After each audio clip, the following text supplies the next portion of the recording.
Un jour nouveau commence, un jour reçu de Dieu, un jour nouveau se lève, un jour nouveau commence. La grâce et la paix nous sont données de la part de Dieu notre Père et de Jésus-Christ, notre Sauveur. C'est lui qui a dit, là où 2 ou 3 sont rassemblés en mon nom, je suis au milieu d'eux. Que cette parole de confiance, frères et sœurs, et toute la force de promesse qu'elle engage nous soit réellement bénédiction, car le Seigneur est fidèle. Amen. Et je vous souhaite une cordiale bienvenue pour ce temps de culte. Il paraît que certains d'entre vous ont eu du mal à arriver jusqu'ici en raison d'une course cycliste. Bon, moi j'espère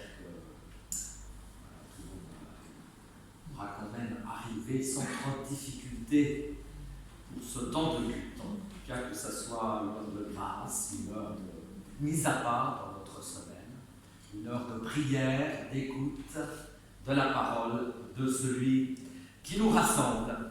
Et je vous invite à invoquer sa présence en vous levant et en manifestant par le chant notre reconnaissance.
Bénissons l'Éternel et recueillons-nous dans la prière de louange.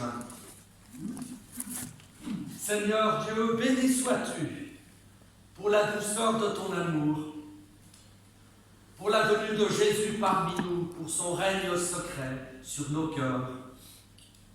Béni sois-tu pour ta lumière sur notre passé, sur notre présent et sur notre avenir. Béni sois-tu pour ta fidélité à tes promesses, pour ton alliance avec le peuple d'Israël, avec ta fidélité envers ton Église, envers tous les fidèles qui au long des âges ont annoncé, rayonné ton nom. Béni sois-tu, oui, pour ta fidélité envers le monde entier que tu aimes au point de lui donner ton Fils Jésus-Christ. Et enfin, béni sois-tu pour notre présence ici, tous ensemble ce matin, avec toi, pour la confiance que tu nous fais de nous prendre à ton service et cet honneur que tu nous fais de nous appeler tes enfants. Oui, mon âme bénit l'Éternel et n'oublie aucun de ses bienfaits. Amen. Et frères et sœurs, nous continuons ce temps de louange par le chant d'un cantique, cette fois-ci dans notre recueil de chants, le numéro 34 02. Je m'aperçois que j'ai le recueil arc-en-ciel. Or, nous sommes passés au recueil Alléluia. Et merci. Je ne sais pas pourquoi, il restait un recueil arc-en-ciel dans la chaîne. Merci.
des paroles d'alliance, la volonté de Dieu pour chacun,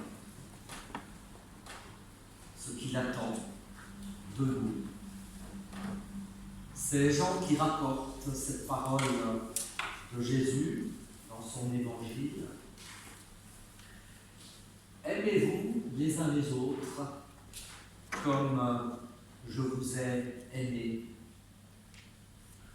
Il n'y a pas de plus grand amour que de donner sa vie pour ses amis. Et vous êtes des amis. Et puis, dans l'épître de Jean, les enfants, n'aimons pas seulement en parole, avec de beaux discours, mais faisons preuve d'un véritable amour qui se manifeste par des actes.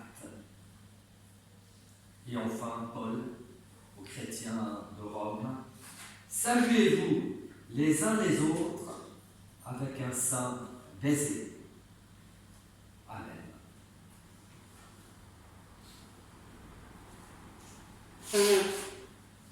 Dans ta parole, Dieu.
Notre Dieu et notre Père, toi qui, autrefois, as commencé à te faire connaître à ton peuple en le libérant de l'esclavage de l'Égypte, de la soumission servile,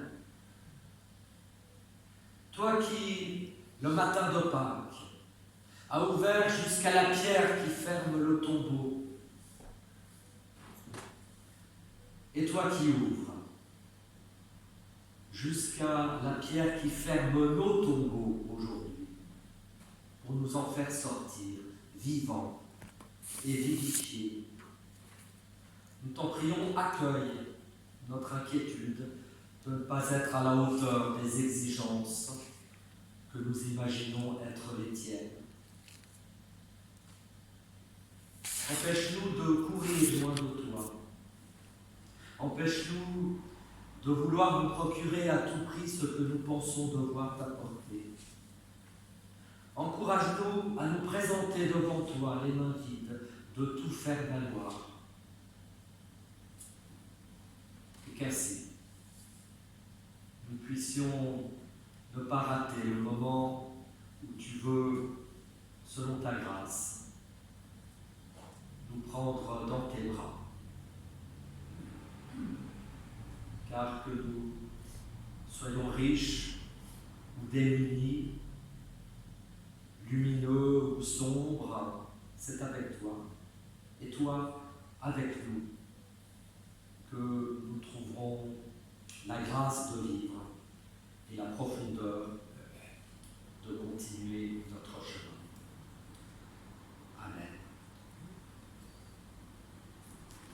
Amen.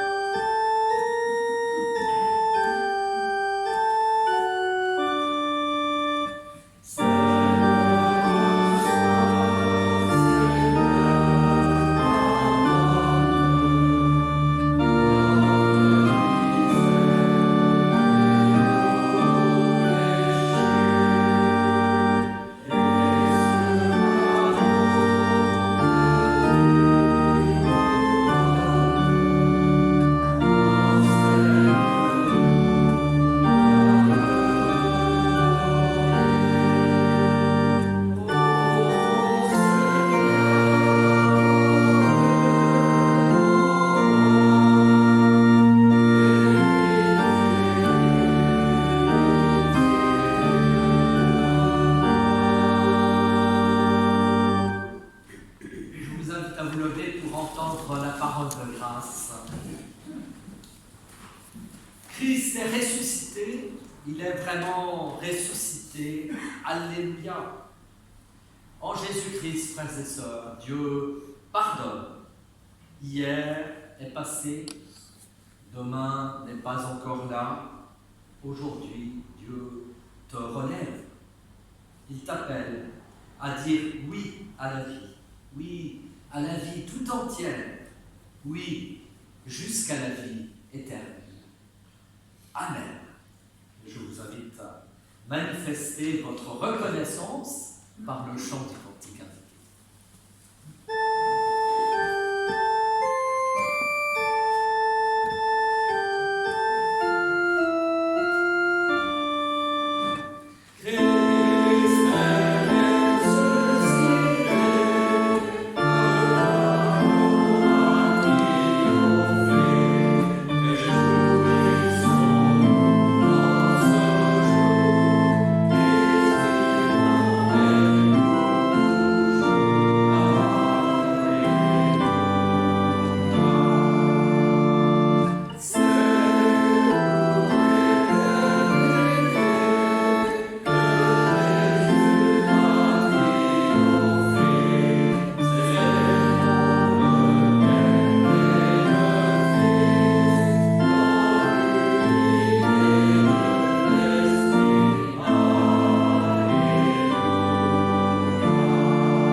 Seigneur, nous te remercions de nous avoir réunis ce matin en ta présence pour nous révéler ton amour.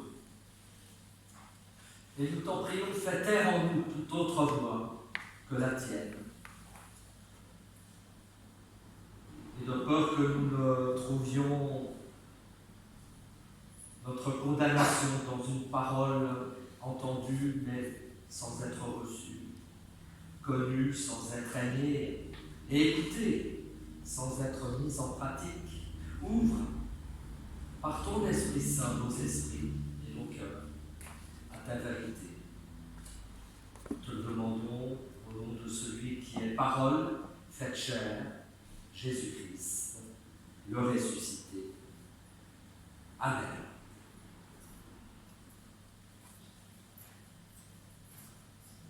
Chapitre 21 dans l'évangile de Jean, et nous lisons ce récit après Pâques de l'apparition de Jésus à ses disciples.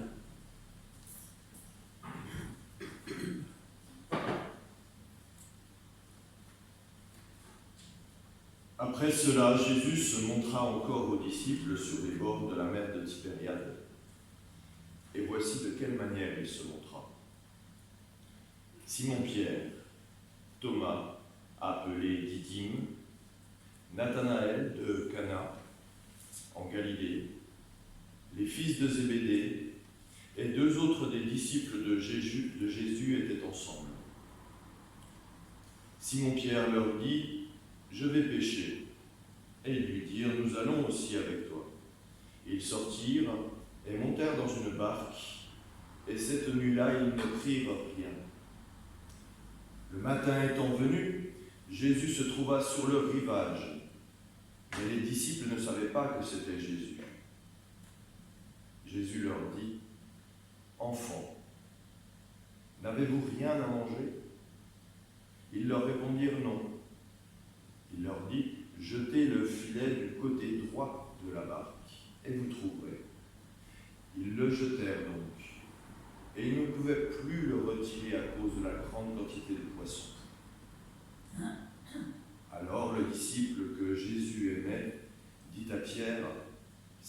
Seigneur. Et Simon-Pierre, dès qu'il eut entendu que c'était le Seigneur, mit son vêtement et sa ceinture, car il était nu, et se jeta dans la mer. Les autres disciples vinrent avec la barque, tirant le filet plein de poissons, car ils n'étaient éloignés de terre que d'environ 200 coudées. Lorsqu'ils furent descendus à terre, ils virent là des charbons allumés, du poisson dessus et du pain. Jésus leur dit, « Apportez les poissons que vous venez de prendre. » Simon-Pierre monta dans la barque et tira à terre le filet plein de 153 grands poissons. Et quoi qu'il y en eût autant, le filet ne se rompit point. Jésus leur dit, « Venez, mangez. » Et aucun des disciples n'osait lui demander, « Qui es-tu » sachant que c'était le Seigneur. Jésus s'approcha, prit le pain et leur en donna. Il fit de même du poisson. C'était déjà la 3e fois que Jésus se montrait à ses disciples depuis qu'il était ressuscité des morts. Après qu'ils eurent mangé, Jésus dit à Simon-Pierre, « Simon, fils de Jonas, m'aimes-tu plus que même ceci ?» Il lui répondit, « Oui, Seigneur, tu sais que je t'aime. » Jésus lui dit, « Paie mes agneaux. » Il lui dit une seconde fois, « Simon, fils de Jonas, m'aimes-tu » Pierre lui répondit, « Oui, Seigneur, tu sais que je t'aime. » Jésus lui dit, « Paie mes brebis. » Il lui dit pour la 3e fois, « Simon, fils de Jonas, m'aimes-tu » Pierre fut attristé de ce qu'il lui avait dit pour la 3e fois, « M'aimes-tu » Et il lui répondit, « Seigneur, tu sais toutes ces choses, tu sais que je t'aime. » Jésus lui dit, « Paie mes brebis. En vérité, je te le dis, quand tu étais plus jeune, tu te ceignais toi-même, et tu allais où tu voulais. Mais quand tu seras vieux, tu étendras tes mains, et un autre te ceindra, et te mènera où tu ne voudras pas. » Il dit cela pour indiquer par quelle mort Pierre glorifierait Dieu. Et ayant ainsi parlé, il lui dit, « Suis-moi. »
Nous sommes quelques jours après Pâques,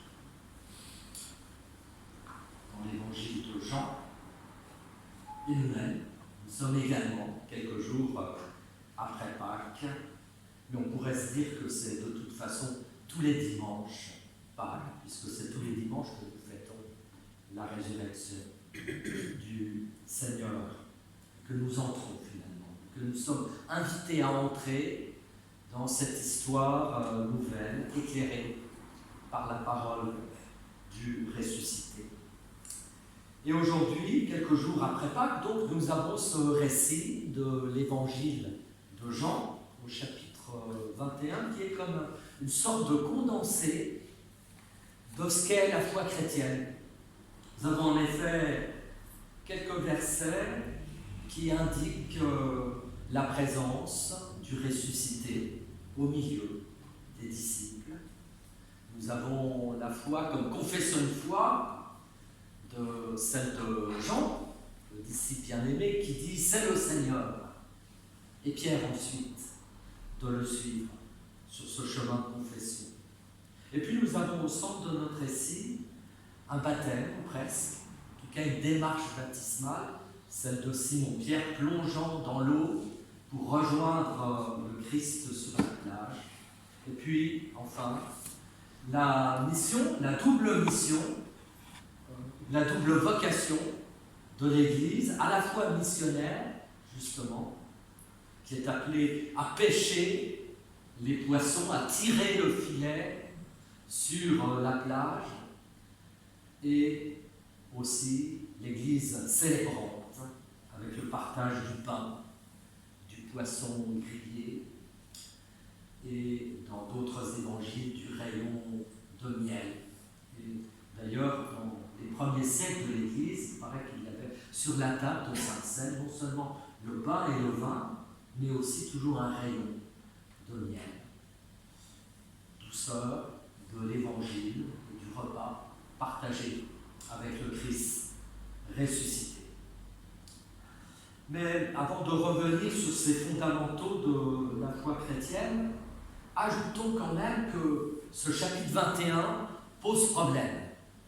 Il pose problème, c'est le dernier chapitre de l'évangile de Jean, et les spécialistes de la Bible nous disent que, en fait, ce récit a été ajouté au récit de Pâques. Et très probablement que l'évangile original, si je puis dire, se terminait au chapitre 20 avec cette course effrénée, vous savez, des deux disciples qui, à la suite des femmes qui ont annoncé que le tombeau était vide, eh bien, Jean et Pierre arrivent au tombeau. Et Jean entre dans le tombeau, et le texte dit, il vit et crut. Mais Pierre n'entra pas dans le tombeau. Et on voit que dans cet évangile de Jean, il y a comme une suprématie de ce disciple bien-aimé, Jean, peut-être l'auteur de l'évangile, qui a comme cette prééminence sur l'autre apôtre, Pierre. Et il ne faut sans doute pas s'en étonner, car là aussi les exégètes nous disent qu'au 1er siècle, il y a eu comme une sorte de rivalité entre Jean et Pierre. Nous voyons qu'ainsi, la rivalité entre les différents courants du christianisme n'est pas une chose nouvelle, c'est quelque chose qui pointe déjà le bout de son nez dès le début du christianisme. Et c'est vrai que, eh bien, la première Église, plutôt dans la première Église, il y avait les chrétiens qui étaient plus particulièrement marqués par la figure de Jean, et qui marquera d'ailleurs à jamais les églises plutôt de type oriental. Lui qui représente une relation mystique, dirions-nous, avec le Christ, alors que le christianisme occidental sera lui beaucoup plus marqué par un intellectualisme, peut-être sous l'influence d'un Paul, avec les églises de la Réforme en particulier, ou encore marqué par un ordre institutionnel de l'Église, sous l'influence peut-être d'un Pierre, justement, le premier parmi les disciples, et pour certains le premier pape. Alors il fallait un ajout à l'évangile de Jean pour en quelque sorte équilibrer et ne pas trop insister seulement sur la figure de Jean, mais aussi sur celle de Pierre. Et voilà pourquoi le chapitre 21 est lui centré sur Simon, Pierre. Mais pas seulement, parce que vous l'aurez remarqué, en fait ils sont 7, les disciples, ce jour-là. Et ce n'est sans doute pas fortuit. 7, vous le savez, c'est le chiffre de Dieu, c'est le chiffre de la plénitude, celui des 7 jours de la création. Et certains pensent que c'est aussi le chiffre de l'Église. Jean, dans l'Apocalypse, n'a-t-il pas écrit une lettre aux 7 églises? Et il y a d'autres chiffres d'ailleurs aussi dans notre récit, et en particulier un chiffre tout à fait mystérieux, qui est le chiffre 153. 153, le nombre de poissons que contient le filet que les disciples essayent de ramener sur la plage. Et là aussi, selon saint Jérôme, un père de l'Église, eh bien, il représente la totalité de la catholicité de l'Église. Il représente l'universalité de l'Église. Comme lorsque nous disons « je crois », l'Église universelle, dans le symbole des apôtres. Et le texte précise que le filet, plein de ces 153 poissons, ne se déchira pas. Ce qui exprime l'idée que l'Église du Christ, dans sa totalité, dans ses différents courants, Jean, Pierre, Paul, eh bien ce filet ne se déchire pas. En tout cas, l'Église ne se déchire pas lorsqu'elle est envoyée par le Christ en mission et que chaque disciple va à la pêche, c'est-à-dire fait son travail de missionnaire pour témoigner là où il est de l'Évangile. Et on peut rêver de protestants, de catholiques et d'orthodoxes qui ensemble, oui, témoignent de leur foi et de leur appartenance au Christ, au lieu, si souvent, comme cela a été dans l'histoire, au lieu de se diviser et de se déchirer entre eux. Et puis, chose étonnante dans ce récit, je ne sais pas si vous l'avez remarqué, mais au début, le récit est au passé. Et après tout, c'est assez normal, puisque Jean raconte une histoire qui s'est passée il y a bien longtemps. Et puis tout à coup, le récit passe au présent. Et le texte le dit, Jésus vient, prend le pain et le leur donne avec le poisson. Et ainsi s'installe la conviction, pour l'auteur de l'Évangile, que la conviction d'une permanence de la présence du Christ ressuscité au milieu des disciples, au milieu de son Église, au milieu du monde. Manière de dire, celui qui est mort et ressuscité est bel et bien présent au milieu de vous. Et c'est vrai que c'est la promesse qu'il fera le jour de l'Ascension. Et j'en profite pour vous dire que le jour de l'Ascension, eh bien, vous êtes invités à monter pour un culte consistorial au domaine des Gourmettes, au-dessus de Tourette-sur-Loup, pour justement célébrer cette fête de l'Ascension, qui n'est pas seulement un long week-end de congé, mais qui est surtout une fête où on rappelle cette parole du Christ ressuscité qui, avant de quitter ses disciples, eh bien, c'est dans l'évangile de Jean le grand oublié, en tout cas jusqu'au chapitre 21. Parce que, avant, qu'est-ce qui s'est passé? Vous le savez, Jean l'avait laissé au moment de son reniement. Mais le voici qui plonge sur la confession de foi du disciple bien-aimé qui reconnaît le Seigneur. Et c'est une chose très étrange d'ailleurs, c'est Jean, le disciple bien-aimé, qui en quelque sorte évangélise Pierre. C'est Jean qui proclame le premier. Oui, c'est le Seigneur. C'est le premier à reconnaître le Christ ressuscité sur la plage.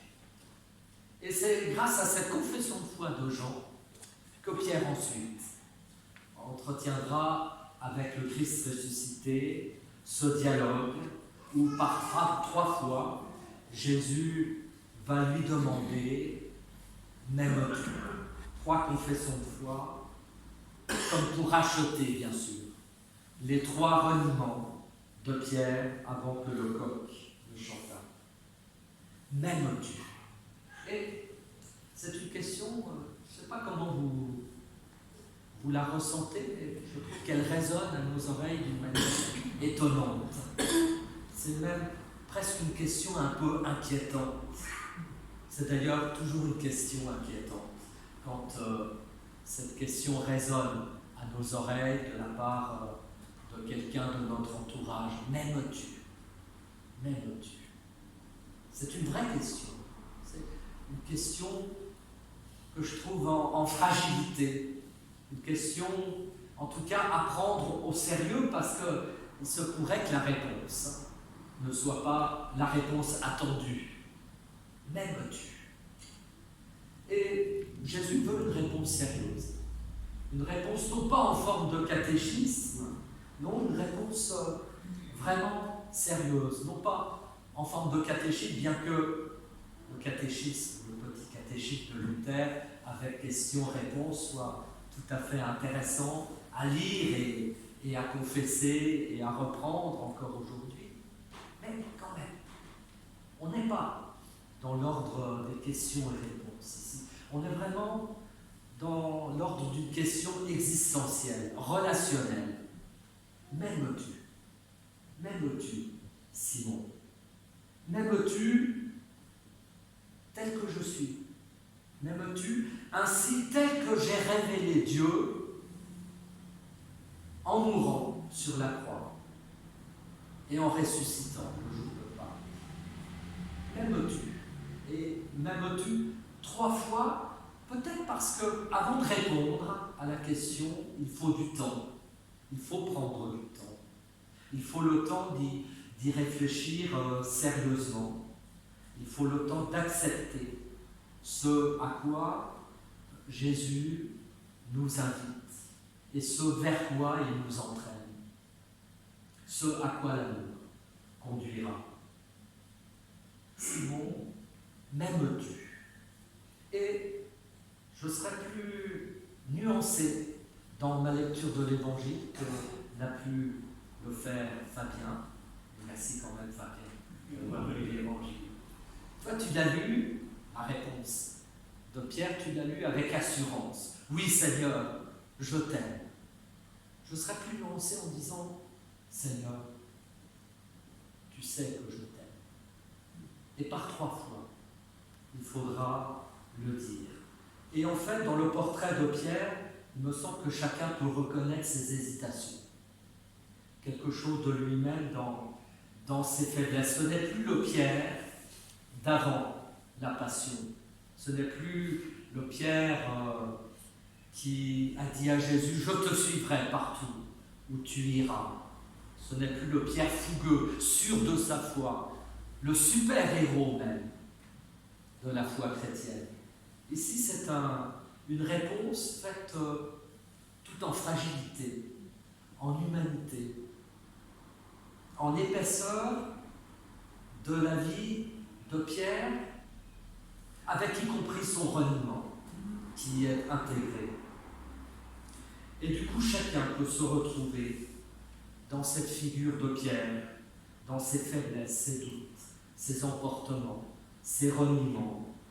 Car c'est finalement avec tout et dans tout cela que Jésus demande au final, m'aimes-tu? M'aimes-tu? Aimer le Christ, oui, dans l'amour, dans l'humanité, dans la faiblesse, dans notre propre faiblesse, avec nos propres failles, avec ce que l'on est.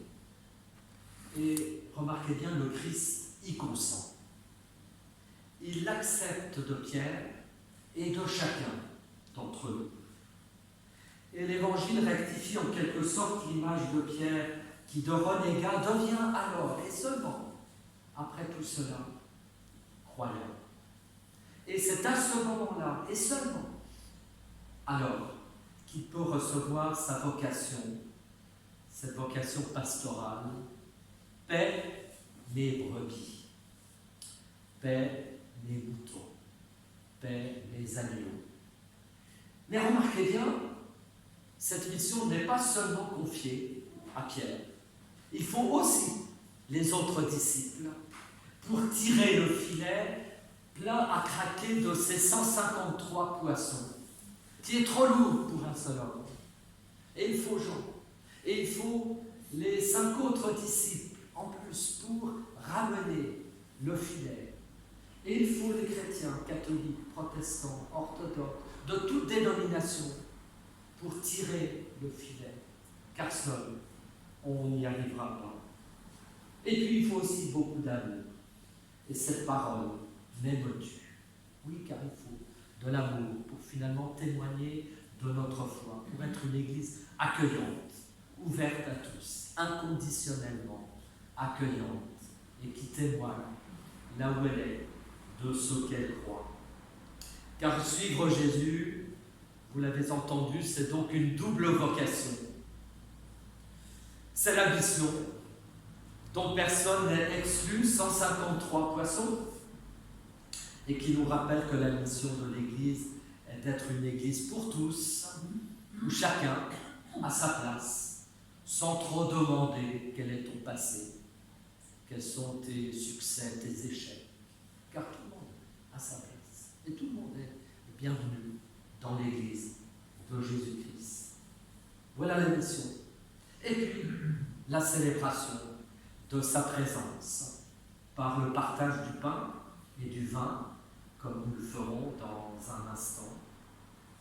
Nous n'avons pas quelques poissons grillés, désolé, ni notre rayon de miel des autres évangiles, mais remarquez bien aussi dans les deux cas, que cela soit pour la mission de l'Église ou la célébration de la scène, eh bien dans le repas, Jésus leur demande à manger, mais en fait, il a déjà tout apporté. Très étrange. Le feu est là, le charbon, dit l'Évangile, le pain, les poissons. Bref, sans Jésus, pas de pêche miraculeuse et pas de repas. Et remarquez bien, la vocation de l'Église, c'est d'abord une restauration. C'est d'être restauré et de proposer à tous de se restaurer. Et vous savez que dans la Bible, il y a beaucoup plus de repas que de prières, que d'autres choses encore. Parce que finalement, l'Évangile, c'est une restauration du corps qui a besoin d'être nourri. Soupe, savon, salut, dirait l'armée du salut, encore aujourd'hui. Et puis pour nous, une restauration de l'être, car la vocation qui est la nôtre, c'est finalement d'apporter du soin à ceux qui en manquent le plus. Et c'est peut-être nous qui avons besoin d'être soignés. Aimer le Christ, oui, c'est alors aussi être attentif, attentionné les uns par rapport aux autres. Et c'est peut-être tout simplement alors ça, suivre Jésus, le mouvement de celui qui est appelé à aimer et à mettre en pratique le commandement d'amour. Tu aimeras le Seigneur ton Dieu de tout ton cœur, de toute ton âme, de toute ta force, et puis ton prochain comme toi-même. Voilà, frères et sœurs, tout cela se passait quelques jours après Pâques dans l'évangile de Jean, et ça se passe aussi pour nous quelques jours après Pâques. Le chemin commence ou continue, je ne sais pas comment il faut dire. En tout cas, le chemin commence à nouveau pour Simon-Pierre, pour les disciples aimants et aimés. Amen.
4508, page 688.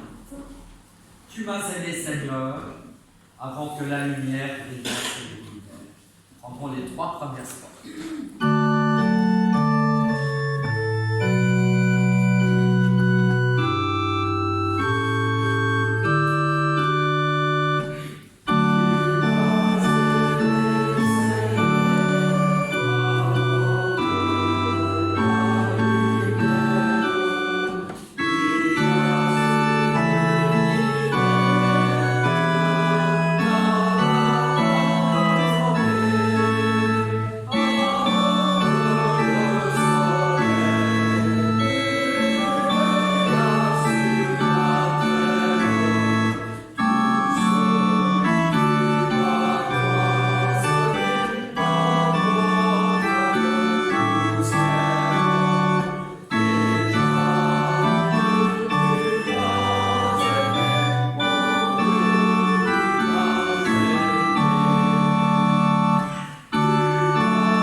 Je vous invite à prendre place. Quelques annonces sur notre semaine à venir, à commencer d'abord par ce dimanche, où plusieurs événements auront lieu. D'abord un concert ici même, à 17h, organisé par les amis de la chapelle Victoria. Je ne sais pas si Chantal veut prendre la parole et dire un mot de plus là-dessus. Oui, ce sont les solistes de Cannes ce soir qui vont nous faire un beau concert. Berthilde Dufour au violon, Philippe Cochefer au violoncelle et Marie-Claire Hoffmeyer au piano. Ce soir à 17h. Et le programme c'est Haydn et Mendelssohn. Donc rendez-vous à 17h ici même pour ce magnifique concert. Avant cela, pour ceux qui voudraient se déplacer jusqu'à Nice à 14h30, la paroisse protestante de Nice, Nice-Saint-Esprit, a rebaptisé le centre protestant de rencontre, Centre Pierre et Hélène Gagné. Je ne sais pas si ce nom vous dit quelque chose, mais Pierre Gagné a été pasteur pendant la guerre dans la région et a beaucoup œuvré contre les lois juives du gouvernement de Vichy, et il a en particulier eu quelques actes héroïques pour cacher les juifs, pour venir en aide aux juifs de la région, et il a reçu la médaille des justes il y a déjà quelques années, mais la paroisse protestante voulait honorer la mémoire en rebaptisant le centre protestant de rencontre qui est juste à côté du temple, boulevard Victor Hugo, en centre Pierre et Hélène Gagné. Voilà, et je pense que c'est une bonne chose. Et donc le Conseil presbytéral vous invite cet après-midi à honorer de votre présence l'inauguration de ce centre à 14h30. Ça vous laisse le temps de revenir pour le baptême à 17h. Et si vous voulez profiter de place dans la voiture, c'est possible également. Cet après-midi, pour la semaine à venir, mardi, le Conseil presbytéral de Grasse se réunira à 20h30.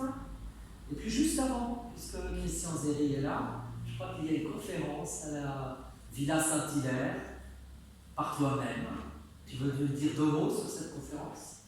Oui, c'est la parole d'Alice de Rothschild, évidemment, est chère à mon cœur, puisque nous la connaissons ici. Il y a les vitraux donc, qui lui ont été dédiés, en tout cas qu'elle a financé, et c'était sa grande amie Marie-Louise. Ce sera en fait le sujet de la baronne Alice de Rothschild, depuis sa tendre enfance, son appartenance à une famille qui était les Rothschild. Voilà, donc vous êtes les bienvenus. Mardi, 18h. Mardi 18h. 18h, Villa Saint-Hilaire. Il y a également une très belle exposition que vous pourrez visiter sur quelques femmes célèbres. Oui, ce sont en fait 5 femmes célèbres, effectivement, qui ont marqué Grasse et que la médiathèque voulait honorer à cette occasion. Donc il y a une exposition qui est effectivement tout à fait remarquable. Il faut regarder. Samedi prochain, les cours de théologie organisés par le consistoire se dérouleront à Nice. Et vous savez que le thème de l'année est art et foi. Et samedi prochain, c'est le pasteur Jean-Christophe Robert, qui est musicien, qui viendra à Nice. Il est hautboisiste, pasteur et hautboisiste. Ça existe? Hautboisiste, voilà. Merci. Et donc, c'est un cours intéressant. Protestantisme, musique, art. Donc vous pouvez bien sûr y participer à partir de 10h, c'est toute la journée, jusqu'à 16h, à Nice, boulevard Victor Hugo. Et puis notre prochain culte, dimanche prochain, avec école biblique, à 10h, ici même. Et enfin, sachez que le bulletin de grâce et vence, le bulletin de paroisse devrait sortir cette semaine, et nous devrions le mettre sous enveloppe, peut-être jeudi, avec celles et ceux qui veulent bien nous aider à mettre le bulletin sous enveloppe afin de l'envoyer par courrier postal, même si peut-être que la plupart d'entre vous le recevez par messagerie. Donc je pense que nous le mettrons sous enveloppe jeudi après-midi, salle Argès. Il y a d'autres annonces. La carte et portes ouvertes. Robert, merci de venir jusqu'ici pour qu'on puisse bien t'entendre. Pour l'action des chrétiens, pour l'abolition de la torture et portes ouvertes des chrétiens persécutés. Bonjour à tous. Des nouvelles donc, de portes ouvertes et de qui en fait portent sur le Cameroun. Cameroun passé en 44e position sur l'index mondial de persécution qui est à disposition sur la table de publication et sur le site internet Portes ouvertes. Quelques mots des chrétiens au Cameroun. Au Cameroun, les chrétiens subissent des violences de la part d'extrémistes islamiques dans 3 régions du pays. La situation sécuritaire du Cameroun ne cesse de se dégrader du fait des attaques perpétrées par Boko Haram dans le nord du pays et d'autre part par la rébellion séparatiste qui touche les régions anglophones du nord-ouest et du sud-ouest. Face aux rebelles anglophones, les forces de sécurité répondent par la violence, assassinats, arrestations arbitraires, détentions, tortures, destruction de biens. Ces violences ont fait plus de 700 000 déplacés en interne. Le christianisme est la religion majoritaire du Cameroun. Plus de 60% de la population se dit chrétienne, la plus importante dénomination étant le catholicisme. Les chrétiens d'arrière-plan musulmans sont soumis à de fortes pression de la part de leur famille et de leur entourage. Et leur situation est encore plus difficile dans le nord du pays, où les islamites sont les plus actifs et où la société se radicalise. Dans cette région, les chrétiens sont la cible d'enlèvement par Boko Haram et les églises ne peuvent plus fonctionner normalement. Dans le reste du pays, les mesures prises par les autorités dans le cadre du maintien de la sécurité entravent les activités des églises. À ce titre, je recommande un livre, Chrétiens de Londres, écrit par Frère André et Al Johnson, qui illustre parfaitement cela, à commander sur le site Portes Ouvertes. Je suis à disposition pour toute information, bien entendu. Le profil du Cameroun est accessible sur le site de Portes Ouvertes. La requête de la CAF, vous trouverez le petit fascicule sur la table de publication, concerne Awassoum Mitspa Free, présidente des femmes du MRC, mouvement de renaissance du Cameroun. Awassoum Mitspa Free a été arrêtée Yaoundé le 21 novembre 2020 avec une vingtaine d'autres femmes. Elle avait mené une marche de protestation demandant la levée du siège autour du domicile de Maurice Kamto, président du MRC, assigné à résidence. Pour avoir usé de sa liberté d'expression et d'opinion de manière pacifique, Awassoum Mitspa Free a été interpellé, détenu 2 jours en garde à vue, puis placé en détention provisoire le 23 novembre 2020 par le juge d'instruction du tribunal militaire de Yaoundé pour complicité de révolution et de rébellion. Il y a en parallèle une bonne nouvelle, elle vient encore de Chine. Alléluia. Yu Weisheng avait été formellement inculpé pour subversion, une accusation qui visait surtout son engagement en faveur des droits humains, son calvaire à Pifou. La CAC France se réjouit de sa libération et reste vigilante sur la situation des défenseurs des droits humains en Chine. Je conclus par une prière. Pas de paix sans justice, pas de justice sans vérité, pas de vérité sans liberté. Alors prions pour tous ces hommes, toutes ces femmes du Cameroun, emprisonnés pour insurrection et tentative de conspiration au motif d'avoir participé à une marche pacifique. Du Seigneur notre Dieu, aide-les, soutiens-les. Au nom de Jésus. Amen. Merci pour votre attention. Vous avez les petits fascicules sur le fond.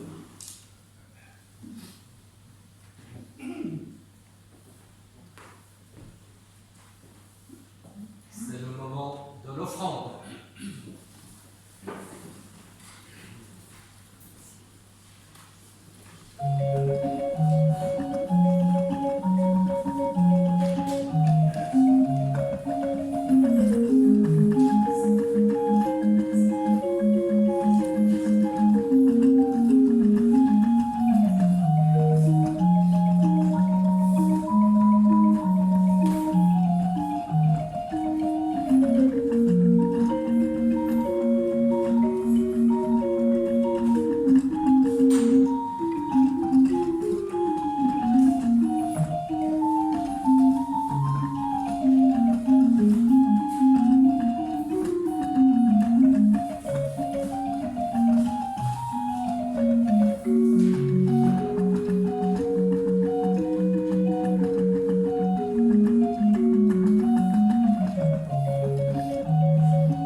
Nous prions. Seigneur, nous te prions pour tous ceux qui prient aujourd'hui, pour nos frères en la foi, connus et inconnus. Faites orthodoxes, protestants, pour tous ceux qui te prient dans la joie, comme pour tous ceux qui s'adressent à toi dans la souffrance. Notre prière rejoint la leur et monte vers toi dans un élan de reconnaissance et de confiance. Seigneur, nous te prions aussi pour tous ceux qui ne prient plus et qui pourtant te connaissent et ont autrefois prié. Pour ceux qu'une souffrance a révolté, que le bonheur matériel a isolé. Pour ceux qui ne peuvent plus prier, notre prière monte vers toi, ô Dieu.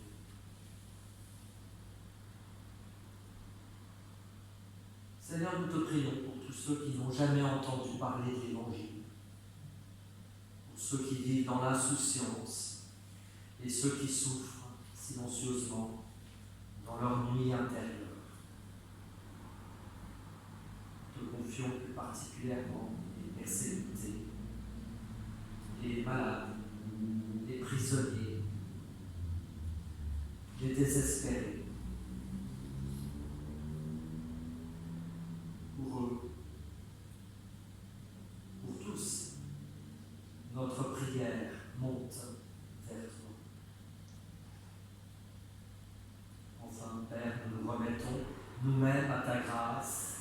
Nous te remettons nos familles, nos amis, auprès comme au loin.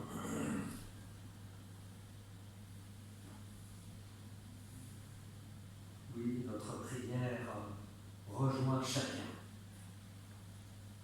Et c'est en communion que nous pouvons te dire, notre Père, qui es aux cieux, que ton nom soit sanctifié, que ton règne vienne, que ta volonté soit faite sur la terre comme au ciel.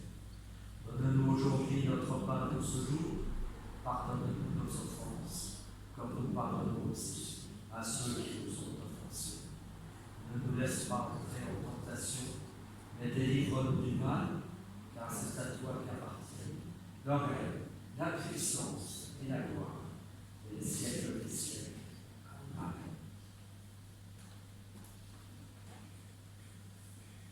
Nous prenons le cantique 34, 29.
Seigneur notre Dieu. Le ciel se réjouit, la terre s'est vêtue de lumière, le monde entier est entré dans la fête. Car le Christ est ressuscité, lui, l'éternelle allégresse, il a vaincu la mort, et à ceux qui sont dans les tombeaux, il a donné la vie. Voilà pourquoi, avec l'Église universelle, avec tous ceux qui nous ont précédés dans la foi, nous chantons la victoire de ton amour. Et nous chantons « Tu fais vers nous les premiers pas ».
a été institué, et c'est Paul, l'apôtre, qui écrit ceci aux chrétiens de Corinthe. Voici l'enseignement que j'ai reçu du Seigneur et que je vous ai transmis. Le Seigneur Jésus, dans la nuit où il fut livré, prit du pain. Après avoir rendu grâce, il le rompit et dit, ceci est mon corps qui est donné pour vous. Faites ceci en mémoire de moi. Il fit de même avec la coupe après le repas, en disant, cette coupe est la nouvelle alliance en mon sang. Faites ceci en mémoire de moi toutes les fois que vous en boirez. Ainsi, toutes les fois que nous mangeons ce pain et que nous buvons à cette coupe, c'est la mort du Seigneur que nous annonçons, jusqu'à ce qu'il vienne. Et je vous invite à la prière. Père, comme Simon-Pierre, tu connais nos faiblesses, nos fragilités, notre humanité. Aussi envoie sur nous ton Esprit Saint, souffle de vie, souffle de renouveau, et qu'en recevant ce pain et ce vin, il nous soit donné de communier au corps et au sang de ton Fils Jésus, le Christ. Comme les épis jadis éparses dans les campagnes, et les grappes autrefois dispersées sur les collines sont maintenant réunies sur cette table, qu'ainsi toute ton Église soit bientôt rassemblée des extrémités de la terre dans ton royaume. Viens, Seigneur Jésus. Amen.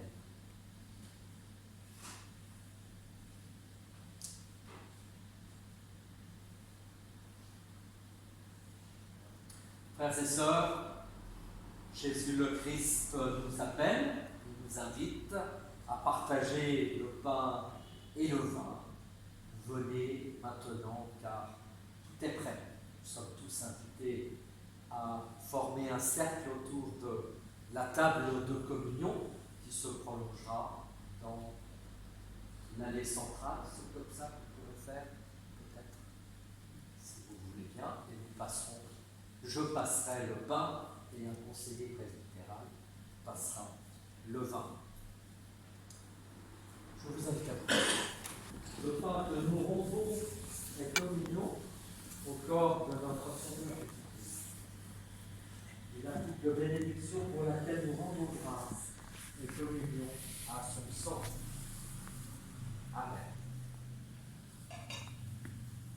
Je suis le pain vivant descendu du ciel, dit le Seigneur. Amen.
Béni sois-tu, Seigneur, pour ce repas, pour ce pain qui nourrit notre foi, pour ce vin qui dit la joie de Pâques dans nos cœurs. À toi la gloire, au ressuscité, à toi la victoire, pour l'éternité.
Frères et sœurs, le Christ est ressuscité, il est avec vous et avec les vôtres tous les jours, jusqu'à la fin des temps. Il vous accompagne, il vous garde, et non seulement il vous accompagne et vous garde, mais maintenant il vous bénit. Le Seigneur vous bénit et vous garde. Le Seigneur fait resplendir sa lumière et vous accorde sa grâce. Le Seigneur tourne sa face vers vous et vous donne la paix. Allons dans la joie du Christ ressuscité. Amen. Et nous terminons notre culte avant d'écouter Takako pour un dernier morceau en prenant le chant « Proclame ta parole », c'est ça? 484. C'est ça, 4. 4, c'est le même.